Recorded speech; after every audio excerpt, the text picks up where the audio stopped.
सत्य छिप गया है, सत्य छिप गया है राजनीति के बादलों के पीछे। सत्य छिप गया है राजनीति के बादलों के पीछे। सत्य नहीं होता है ब्राह्मण, सत्य क्षत्रिय, वैश्य या दलित भी नहीं होता। सत्य नहीं होता है ब्राह्मण, सत्य क्षत्रिय, वैश्य या दलित भी नहीं होता। सत्य ऊपर होता है जातियों से और वर्णों से। संत रैदास की तरह, संत कबीर की तरह, संत ज्ञानेश्वर और विवेकानंद की तरह।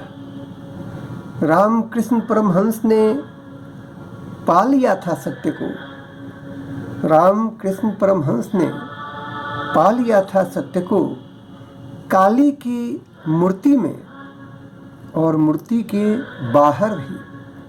काली की मूर्ति में और मूर्ति के बाहर भी परमहंस ने ईसा मसीह बनकर भी साधना की थी। परमहंस ने ईसा मसीह बनकर भी साधना की थी और पैगंबर मुहम्मद बनकर भी सत्य को देखा था।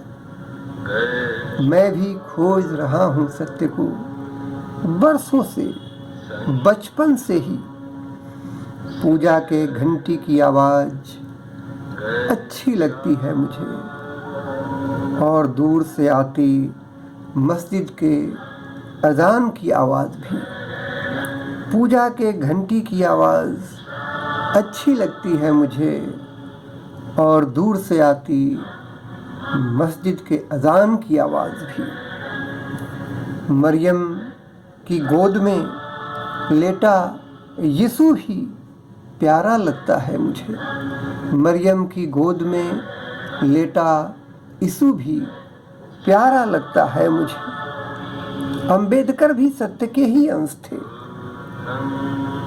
अब्दुल कलाम ने भी झलक देखी थी सत्य की। हिमालय में शिवानंद के स्नेह में अंत तक जुड़े रहे। अंबेडकर भी सत्य के ही अंश थे, लेकिन कुछ लोगों ने नहीं समझा उनके दर्द को ठीक से। अंबेडकर भी सत्य के ही अंश थे, लेकिन कुछ लोगों ने नहीं समझा उनके दर्द को ठीक से। उनके दर्द में और उनके दर्शन में एक दूरदृष्टि थी, कोई गिद्ध दृष्टि नहीं थी।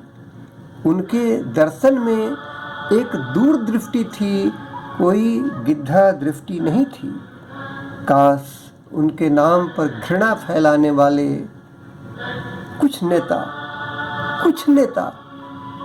उस दृष्टि और दर्शन को समझ पाते कि पूर्ण हाथी किसी रस्सी, पेड़, पंखे या दीवाल की तरह नहीं होता। समझ पाते कि पूर्ण हाथी किसी रस्सी, पेड़, पंखे या दीवाल की तरह नहीं होता, लेकिन दृष्टि बाधित दीवानों ने तो ऐसा ही मान लिया था। दृष्टि बाधित दीवानों ने तो ऐसा ही मान लिया था। सत्य सनातन है, पूर्ण हाथी की तरह। सत्य सनातन है, पूर्ण हाथी की तरह। काश कुछ स्वार्थी अनुयायी बुद्ध को ठीक से जानते, राजनीति से ऊपर उठकर सत्य को पहचानते।